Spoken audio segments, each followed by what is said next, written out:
Hininga ng reaksyon si Asia's King of Talk Buya Bunda kaugnay sa inilabas na joint statement ni Bea Alonzo at Dominic Roque. Sa isang bahagi kasi ng pahayag, tila may pasaring si Bea sa nagkumpirma ng hiwalayan nila ni Dominic nang wala o manong consent nilang dalawa.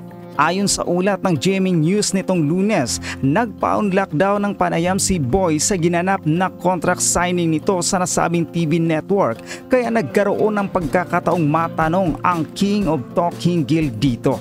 Matatandaang si Boy ang nagkumpirma ng hiwalayan ni Bea at Dominic sa programa nitong Fast Talk with Boy Abunda nitong Pebrero 6. In fact, inisplak pa ni Boy na isinauli na raw ni Bea kay Dominic ang engagement ring na ibinigay nito sa aktres. Samantala, hindi nagustuhan ni showbiz columnist Christopher Min ang isang bahagi ng inilabas na pahayag ni Kapuso star Bea Alonzo tungkol sa nag-splack ng breakup nito kay Dominic Roque. Sa latest episode ng Christopher Minute nitong Lunes, sinabi ni Christy na dapat ay inagapan daw ni Bea at Dominic na magsalita tungkol sa kalagayan ng kanilang relasyon.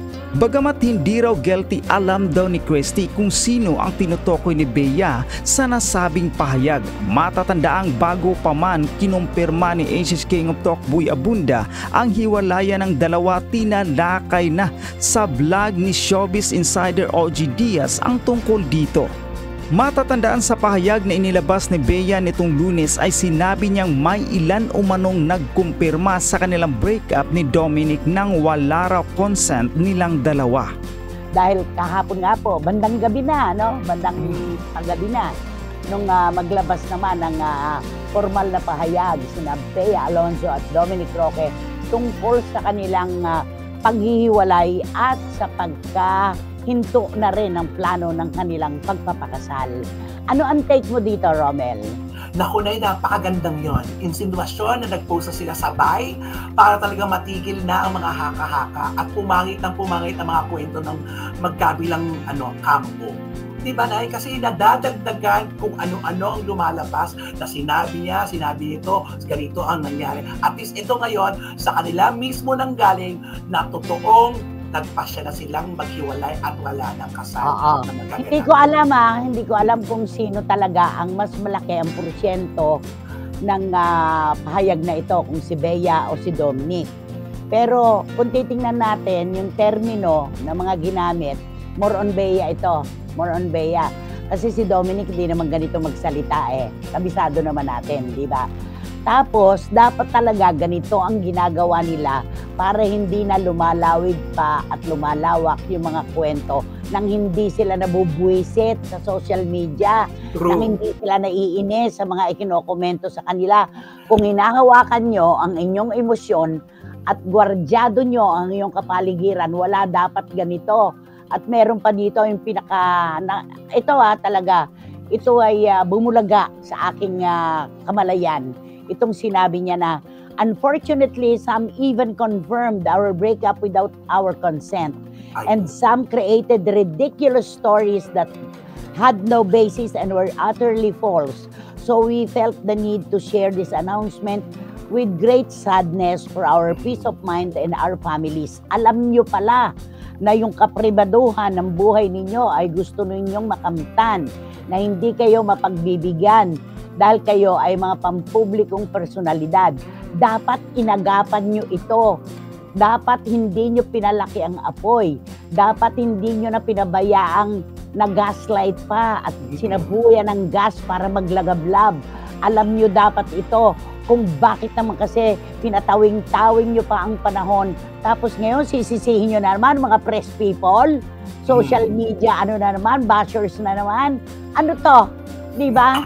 Okay. Ako po hindi guilty. Alam ko kung sino yung pinatatamaan niya doon sa mga nagdeklara daw na nauna pa sa kanilang na unfortunately nang wala silang consent. Alam naman natin, di ba? Si Boy Abunda yan at saka si OG Diaz. Ako, ang aking sakop, yung politiko. Sa politiko, ipaglalaban ko yan. Kakantahan ko na ipaglalaban ko yan hanggang sa dulo ng mundo. Di ba? Pero, para sisihin mo yung mga tao na unang nagsalita tungkol sa hiwalayan, para yatang hindi maganda sa panlasa. Inunahan nyo na dapat yan. Inagapan ninyo para wala kayong sinisisi. O ngayon, di nakakita pa kayo ng mga kalaban. Ang daming kalaban ni Bea dito eh. Yung mga taga-suporta ng mga exes niya. Ay natin. Si Gerald Anderson, Zanjo Marudo, yung iba pa na ngayon na lang naglulutangan na mayroon pa palang ibang pangalan. Kalaban niya yan. Mga fans ni Julia Barreto, kalaban niya yan. Di ba? Kalaban niya yan.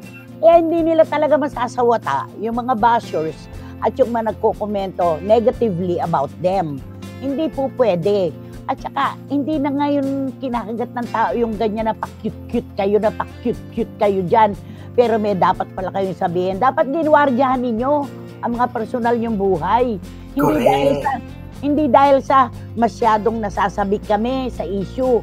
Mabubuhay naman ang showbiz kahit wala kayong issue na dalawa. Kaya lang, para sisihin pa na kesyo ang mga naka-iinsulto raw, yung mga ibinabatong salita sa kanila, mga kwento raw na wala naman daw basihan. Unang tanong, kanino ba nanggagaling lahat yan? Sino-sino ba tumutuga? Di ba magkabilang kampo, may kanya kayong partisipasyon? May nagsasabi, hustler, pa-victim, ganun-ganon. Yun naman kabila, may mga tao talaga na very deceiving, na nagtatago sa sheep's clothing, pero di ba yung mga ganon? Dapat yun ang binantayan nyo. Hindi yung sisisihin nyo pa yung mga taong una nagsalita ngayon. Dapat bantay sarado nyo talaga yan. Hindi tama yung ganyan. Negative ang dating nyo dyan. Sa akin lang, opinion ko negative ang dating nyo dyan. Kasi naunahan sila eh. At siguro pinaplano nila kung kailan ilalabas, pero naunahan na sila ng ating mga kasamahan. Kaya wala na silang magawa, kumalat na, inantay na lalala, siguro in-enjoy na rin na lang umingay ang pangalan nila pareho, ng bonggang-bongga, saka sila nag-announce sa'yo. Ipinagdasal daw nila ito. Ito daw ay gusto sana nilang ayusin ang kanilang hindi pagkakaunawaan sa isang napakagandang paraan. Pero nangauna na nga raw yung mga tao na nagdeklara nang wala silang permiso, nang wala silang kumbaga pahintulot, ganon. Tapos meron pa siyang sinabi na yun daw mga ibinabato kasi nakaka-insulto, i-spare daw sila sa mga ganyan. I-spare kayo? I-spare kayo? Hindi ba? Mga pampublikong figura nga kayo, public figures kayo. Tapos ngayon, sisisihin nyo ibang tao dahil sa nangyari sa inyo. Kung sa umpisa pa lang ay naglatag na kayo ng katotohanan, hindi na dapat naglagablab ang issue na ito. Tantanan nyo kami. Hindi kami. Isa ka rin Bea Alonzo isa ka rin Di ba? Okay. Paano niya pa maapula ang mga apoy? Nagkalat na. Diba? Ngayon nyo bubuhusan ng tubig kung kailan pagkalaki-laki na, forest fire na ngayon yan. Eto na, magbabasa tayo ng mga komento Eto. Mula kay Marichu Formacion Espiritu, kung simulat sa pool nagsalita na sila tungkol sa kanilang hiwalayan, hindi sana lumaki ang gulo. Dahil unang-una, they owe the public to reveal the truth. Tahimik po sana ang pagtatapos ng relasyon nila. Tapos, anong sabi nila? Tapos, ngayon, maninisi pa sila, sabi ni Marichu. Sabi ni Tita Julie Paras, dahil kinumpirma na nila, Bea at Dominic na wala ng kasal, period na doon. Antayin na lang natin kung sino ang politiko, sabi ni Tita Julie Paras. talagang Yon. Ayan. Naku, pati mga pintor na Pilipino, mga Marites, Jun Morondos, Joe Florendo, Louis Tolentino, Bay. Di ba talaga naghihintay din sila.